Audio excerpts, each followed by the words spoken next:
तो हिंदी के एग्ज़ाम को कंडक्ट होने में सिर्फ 3 दिन का टाइम बचा है।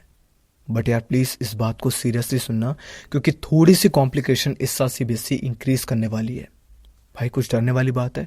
हाँ, थोड़ी सी डरने वाली बात है, क्योंकि तुम सबको पता है कि इस साल सीबीएसई ने आपके एडिशनल पेपर को 1 नहीं 2 नहीं बहुत सारे रिलीज करा, जिसके बाद आपके सैम्पल क्वेश्चन पेपर को भी रिलीज करा गया।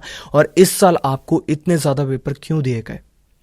क्योंकि सीबीएसई अपनी तरफ से एकदम क्लीन चिट होना चाहती है कि जो भी आपके एग्जामिनेशन के अंदर जिस भी टाइप के वो क्वेश्चन देगी, वो कह देगी कि यार हमने इतने ज़्यादा पेपर दिए थे, बच्चों को प्रैक्टिस के लिए दिए थे, अब बच्चे ने नहीं करे तो हमारी गलती नहीं है इसके अंदर। तो यहाँ पर मैं आपको सबसे इंपॉर्टेंट बात कहूँगा कि इस साल का एक एक एग्जामिनेशन आपको बहुत अवेयर होकर के देना है। अगर हिंदी का एग्ज़ाम कंडक्ट हो रहा है तो ये समझ के चलो कि सुबह एग्ज़ाम देकर के आओगे, शाम को मौका नहीं मिलेगा। एसएसटी का एग्ज़ाम कंडक्ट हो रहा है, सुबह देकर के आओगे, शाम को मौका नहीं मिलेगा। तो इस बात का तुम्हें ध्यान रखना है कि एक एक एग्जामिनेशन तुम्हारा बहुत इंपॉर्टेंट है। दूसरी बात, भाई जो कॉम्प्लिकेशन आने वाली है, क्या उससे बचा जा सकता है? भाई बिल्कुल बचा जा सकता है। तुम सबसे ज़्यादा लकी स्टूडेंट हो जो इस वीडियो पे क्लिक करा, वरना यूट्यूब पे इतनी ज़्यादा वीडियोस हैं, इतने ज़्यादा टाइप के क्वेश्चन हैं कि सबके अंदर तुम उलझ करके रह जाओगे। हो सकता है कि शायद उनमें से आए, शायद ना आए, बट जो कुछ मैं देने वाला हूँ उसमें से आपका गारंटीड आएगा। अब आप कहोगे कि यार ये तो सब बंदे कह रहे हैं। यार देखो, सब बंदे कह रहे हैं, आप एग्जामिनेशन दे करके आना, उसके बाद चेक कर लेना, आपको पता चल जाएगा कि यार सब बंदे क्या कह रहे थे और ये बंदा क्या कह रहा था। ठीक है, तो मैं तुम्हें सबसे पहले एक कहानी सुनाता हूँ। एक बच्चे की कहानी है। पिछले साल उसने 10th का एग्ज़ाम दिया, अभी वो 11th के अंदर है। मैं उसको पर्सनली जानता हूँ, उसका नाम है राहुल। तो राहुल का हिंदी के प्रति क्या पर्सपेक्टिव था उसको सुनना। हिंदी को वो एकदम बेकार मानता था।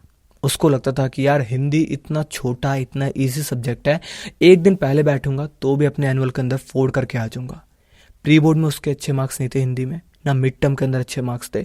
उसको लगता था कि यार मिड टर्म प्री बोर्ड ये तो छोटे मोटे हैं, सीधा एनुअल के एक दिन पहले बैठूंगा या 2 दिन पहले बैठूंगा, हिंदी को आराम से कंप्लीट कर लूंगा। मेरे लिए इंपॉर्टेंट है साइंस, मैथ और एसएसटी। उसने ऐसा करा।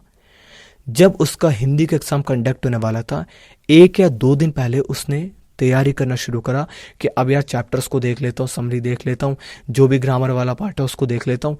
उसने सब चीज़ को देखा। देखने के बाद जब वो सैम्पल पेपर सॉल्व करने के लिए गया, उसके बिल्कुल अच्छे मार्क्स नहीं थे। जितने भी सैम्पल पेपर सॉल्व करते जा रहा था, 95 to 97 उसके गलत हो रहे थे, उससे सॉल्व नहीं हो पा रहा था। इकट्ठा अपने माइंड के अंदर डालने की कोशिश कर रहा था कि यार सारा कॉन्सेप्ट, सारी समरी, सारे क्वेश्चन आंसर सब कुछ अपने दिमाग के अंदर डाल लूँ। कुछ भी उसके दिमाग के अंदर नहीं डल रहा था। अगले दिन हिंदी का एग्ज़ाम कंडक्ट हुआ और हिंदी का जो उसका रिजल्ट था वो एक्चुअल में उसकी इंग्लिश से भी थोड़ा सा ख़राब आया। भाई बच्चा बड़ा परेशान था और उसने तब से एक चीज़ का ध्यान दिया कि यार हिंदी को लेकर के जो भी बच्चा 10th के अंदर आएगा, मैं उससे एक ही चीज़ कहूँगा कि प्लीज़ यार इसको ईजी मत समझो। ये आपको एक ऐसा मार्क्स दिला सकता है कि आपके एसएसटी, मैथ और साइंस के अंदर अगर कम भी मार्क्स हो तो भी आप लोग एक अच्छी डिसेंट परसेंटेज को बना सकते हो ओवरऑल। ये बात कहना था उसका। अब मैं आपको बताता हूँ कि आपको हिंदी के अंदर एक्चुअल में करना क्या है, क्योंकि हिंदी को छोटा समझना आप लोग की भूल हो सकती है। तो सबसे पहले मैं स्टार्ट करता हूँ आपके पीछे वाले पार्ट, जो कि लिटरेचर वाला पार्ट होता है। तो लिटरेचर वाले पार्ट की बात करूँ तो उसके लिए सबसे इंपॉर्टेंट है आपकी समरी का पढ़ना। नहीं पढ़ा समरी, कोई ज़रूरत नहीं समरी को पढ़ने की, अब टाइम नहीं बचा आपके पास।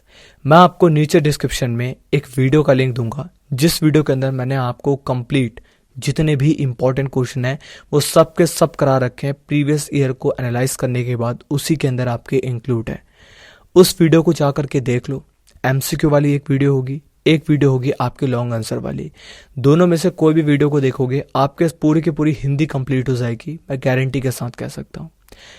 दूसरी इंपॉर्टेंट बात, जो आपके एक्सट्रैक्ट बेस्ड क्वेश्चन होते हैं, यानी कि आपका जो एक कविता आ जाती है लिख करके, उस कविता के पूछा जाता है कि यार ये कविता कौन से चैप्टर की है। अब इस कविता को देख करके बताओ कि ये कविता के जो है कवि कौन है। इस चीज़ को लेकर के भी क्वेश्चन बनते हैं। तो मैं दोनों के लिए आपको कहूँगा कि मैंने जो डिस्क्रिप्शन में आपको एक वीडियो का लिंक दे रखा है, 100% गारंटी के साथ है कि उसमें से ये क्वेश्चन आएगा। वो उड़े उड़े क्वेश्चन नहीं है। ये बात को मुझे बोलना इंपॉर्टेंट हो रहा है यार, 100% वाली बात, क्योंकि सब कुछ बोल चुके हैं यार बंदे। यूट्यूब पर जा करके देखोगे और बच्चों को अब बिलीव नहीं होता 100% वाली बात पे, बट कहना इंपॉर्टेंट है मेरे लिए, तो मैं तो कह दूंगा यार, ठीक है।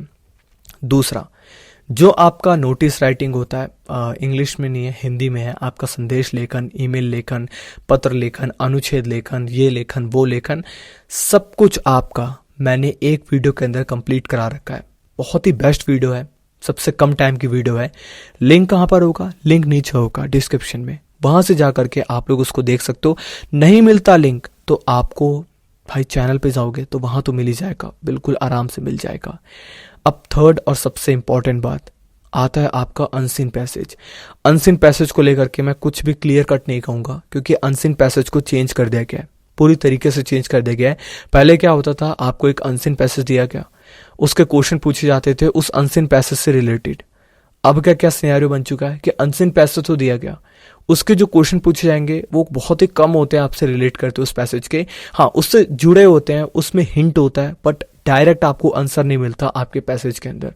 तो इसके लिए सबसे पहले आपको क्या करना पड़ेगा, अनसीन पैसेज की ट्रिक बता रहा हूं। आपको करना पड़ेगा, पहले क्वेश्चन को देखो, पहले क्वेश्चन को देखो, समझने की कोशिश करो क्वेश्चन क्या पूछ रहा है। क्वेश्चन को एक बार देखा, अब जा करके पैसेज को पढ़ो। पैसेज को पढ़ते हुए आपको थोड़ा बहुत लगेगा कि यार पहले क्वेश्चन को थोड़ा बहुत हिंट इस लाइन के अंदर मिल रही है। अब उस आंसर को बना करके लिखने की कोशिश करो, या टिक राइट का क्वेश्चन है तो उसको फाइंड करने की कोशिश करो, और एक्यूरेटली आपका आएगा, गारंटी के साथ कह रहा हूं। अनसीन पैसेज आपका जो आता है, जो भी आपका पहला वाला पार्ट होता है, ठीक है। अगर नहीं आता तो नीचे कमेंट बॉक्स में कमेंट करके मेरे को बताओ, मैं आपको इसके ऊपर एक पर्टिकुलर वीडियो बना करके जो है वो दे दूंगा। दूसरी सबसे इंपॉर्टेंट बात, आपकी हिंदी पूरी कंप्लीट करा दी मैंने, जो भी ग्रामर थी वो सब मैं कंप्लीट करा दूंगा, कोई टेंशन की बात नहीं है। एग्जामिनेशन हॉल के अंदर आपको क्या करना है, तो सबसे पहली बात कहूंगा, एग्जामिनेशन हॉल के अंदर जब तुम जा करके बैठोगे उसके पहले तक थोड़ी बहुत तैयारी करते रहना, फॉर्मेट को याद करते रहना, फॉर्मेट क्या है, और सबसे पहले जा करके अनुच्छेद लेखन मत लिखना, पत्र लेखन लिखना सबसे पहले। उसके बाद अपना संदेश लेखन, ईमेल लेखन, और जो जो इजी वाले आपके लेखन वाले पार्ट है उनको पहले लिख करके कंप्लीट कर दो। टीचर कोई मार्क्स नहीं काटता। आप कहते हो ना कि इधर उधर सेंस बना करके लिखो, भाई कुछ नहीं मार्क्स करते। आप चाहे 5वां क्वेश्चन पहले करो, चाहे 18वां क्वेश्चन पहले करो, चाहे 12वां क्वेश्चन पहले करो, टीचर कोई मार्क्स नहीं काटेगा। तो सबसे पहले पत्र लेखन, ईमेल लेखन और संदेश लेखन, जो भी आपका लेखन है उसको सबसे पहले लिखने की कोशिश करो, क्योंकि वो आपका फॉर्मेट वाला फॉर्म में होता है और बाद में बच्चे के मार्क्स उसमें कट जाते हैं, क्योंकि ऐसे अनसीन पैसेज हैं, ऐसे आपके क्वेश्चन आंसर आते हैं कि उनको देख करके सब कुछ भूल जाते हो। इसके बाद आपको अनसीन पैसेज पे नहीं जाना, लिख लिया लेखन वेखन को। इसके बाद आप लोग लिटरेचर वाले पार्ट को कंप्लीट कर लेना। जो भी आपके पोएम के क्वेश्चन होंगे, जो भी आपके चैप्टर्स के क्वेश्चन पूछे गए होंगे, उनको कंप्लीट कर लेना। ये हो गया आपका दूसरा काम। तीसरा काम, अब आ जाना अपनी ग्रामर वाले पार्ट पे। हाँ, अगर आपने ग्रामर को पहले कंसीडर किया था तो सबसे बड़ी गलती की।